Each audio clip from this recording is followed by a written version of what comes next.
मैं बद्रीनाथ झा एडवोकेट आज आईपीसी के एक बहुत ही महत्वपूर्ण धारा 73 और 74 के बारे में चर्चा करने जा रहा हूँ। इसमें सोलिटरी कन्फाइनमेंट अर्थात एकांत परिरोध की सज़ा देने के बारे में प्रावधान किया गया है।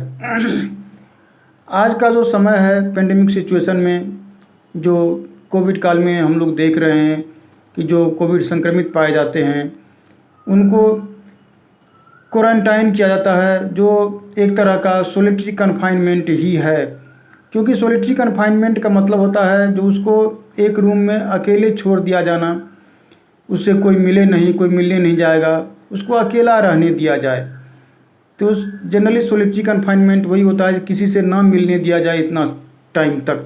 तो आजकल 14 दिन के सोलिटरी कन्फाइनमेंट ही दिया जा रहा है जनरली कोविड के पेशेंट को, कि उससे सब अलग रहे, कोई उसे मिले नहीं, दूरी बनाए रखे। तो इसी का धारा 73 और 74 जो आईपीसी की है उसमें ये दिया गया है कि कितना सज़ा होना चाहिए सोलिटरी कन्फाइनमेंट का। तो पहले उसमें यह है कि ये सज़ा किसको मिलेगा। तो धारा 73 कहता है कि ऐसा कोई अपराध है जो किसी व्यक्ति ने किया है जिसमें कोर्ट को ये पावर है कि उसको कारावास जो देगा, सज़ा जो कारावास का देगा उसमें कठोर कारावास की सज़ा देगा, सिंपल नहीं। यदि सिंपल इम्प्रिजनमेंट का सज़ा देता है तो उस स्थिति में उसको एकांत परिरोध सोलिटरी कन्फाइनमेंट देने का पावर नहीं है। यदि ऐसा अपराध है जिसमें उसको कठोर कारावास की सज़ा दी जा सकती है तो उस स्थिति में सोलिटरी कन्फाइनमेंट का भी कोर्ट आदेश किसी भाग के लिए आदेश कर सकती है, सज़ा के किसी भाग के लिए, लेकिन कुल मिलाकर वह 3 महीने से अधिक की नहीं होगी। उसमें उसका एक ग्राफ भी दिया गया है कि कब कितना दिया जाएगा। तो यदि अपराध में जो भी सज़ा दे रहा है कोर्ट, वह 6 महीने तक का यदि सज़ा दे रहा है, कठोर कारावास का दंड दे रहा है 6 महीने तक, तो उस स्थिति में जो एकांत परिरोध का सज़ा देगा वह 1 मास से अधिक नहीं देगा।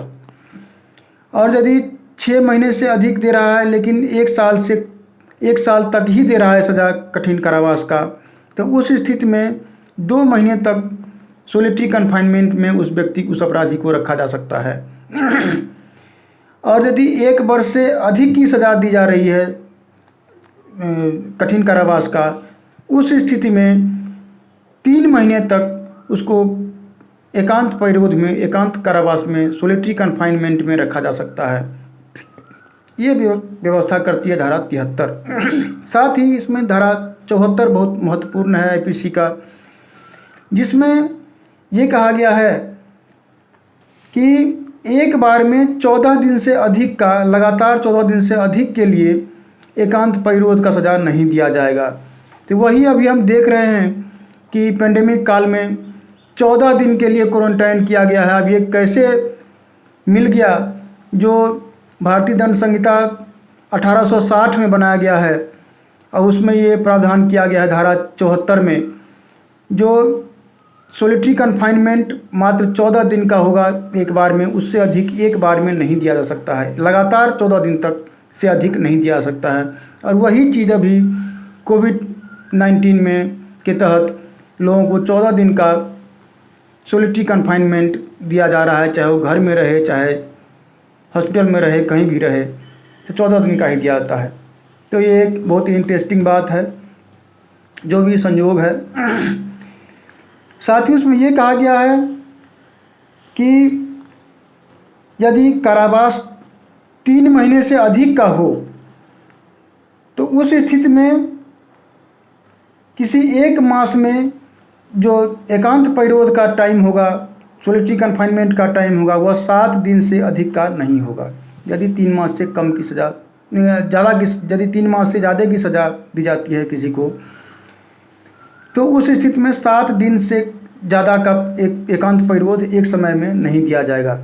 और जितने दिन का एकांत परिरोध दिया जाएगा उतना दिन कम से कम अंतराल होना चाहिए, फिर अगला जो एकांत परिरोध में उसको रखा जाएगा उसके लिए उतने ही दिन तक, जितना दिन तक पहले रखा गया था, कम से कम उतना दिन तक का अंतराल जरूर रखा जाएगा। उसके बाद ही उसको दूसरा जो एकांत परिरोध होगा वह चालू होगा।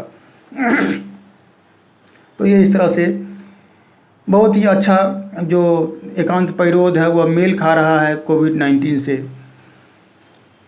जानकारी अच्छी लगी हो तो लाइक और सब्सक्राइब जरूर कीजिएगा। धन्यवाद।